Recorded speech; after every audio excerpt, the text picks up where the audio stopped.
వాళ్ళు ఎప్పటికే ఆ మోసపూరితమైన జీవితాలు ఉంటే కనుక దిద్దుకోండి. ఆయన ప్రేమను అర్థం చేసుకోండి, ఆయన కృపను అర్థం చేసుకోండి. ఒక్కసారి ఆయన పాదాల చెంతకు వెళ్ళిపోయి ప్రభువా నన్ను క్షమించని అడిగితే తోసేయడు, మరలా గుండెలకు హత్తుకుంటాడు. ఈరోజు నుంచి ఆయన రియలైజ్ అవ్వండి.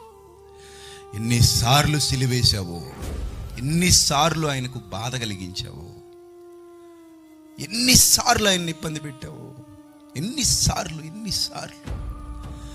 కళ్ళతో ఆయన సిలువ యాగాన్ని స్క్రీన్ మీద పాటల్లో ఎవడో తీసిన చిత్రాలు చూస్తుంటేనే మనకి ఎలా ఉంటుంది? ఏడ్చేస్తాం. ప్రభువా నా కోసం ఎన్ని బాధలు భరించావు ప్రభువా. కళ్ళతో చూడలే, వాక్యంలో చదువుతుంటాం అంతే.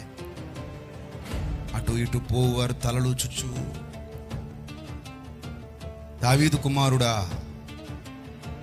చనిపోయిన వాళ్ళని తిరిగి లేపావట కదా. ఇప్పుడు కూడా మూర్ఖులు మాట్లాడుతున్నారు కదండి, 3 మేకలు వేస్తే చచ్చిపోయాడు, ఎక్కువ రాలేకపోయాడు. మీ ప్రభు క్రూరులారా, మీకు తెలీదు ఆయన మీ పట్ల ఎంత ప్రేమ చూపిస్తున్నాడు. మీకు తెలీదు ఆయన ఎంత ప్రేమ చూపిస్తున్నాడు, మిమ్మల్ని ఎంత ప్రేమించాడు మీకు తెలీదు. ఒక్కసారి ఒక్కటి కొడితే పోయేవాడివే పాతాళానికి, మళ్ళీ అడ్రస్ ఉండదు నీకు. నేను ఎంత ప్రేమించాడు తెలుసా? దెబ్బలన్నీ నీకోసమే, ఆ గాయాలన్నీ నీకోసమే, ఆ అవమానాలు నీకోసమే, ఆ ఇరుకులు నీకోసమే, ఆ ఇబ్బందులు నీకోసమే, ఆ శ్రమలు నీకోసమే. అన్ని బాధలు భరించిన మహనీయుణ్ణి అది సరిపోద్ది కదండి, మళ్ళీ ఇంకోసారి సిలివేయడం ఏంటండి?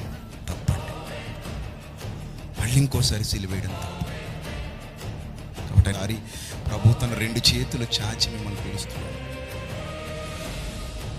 ఎంత ప్రేమిస్తున్నావు ప్రభు అంటే, శిలువ మీద తన 2 చేతులు చాపేసి, ఇదిగో ఎంత ప్రేమిస్తున్నాను నిన్ను అని చెప్పుకున్నాడు తెలుసా?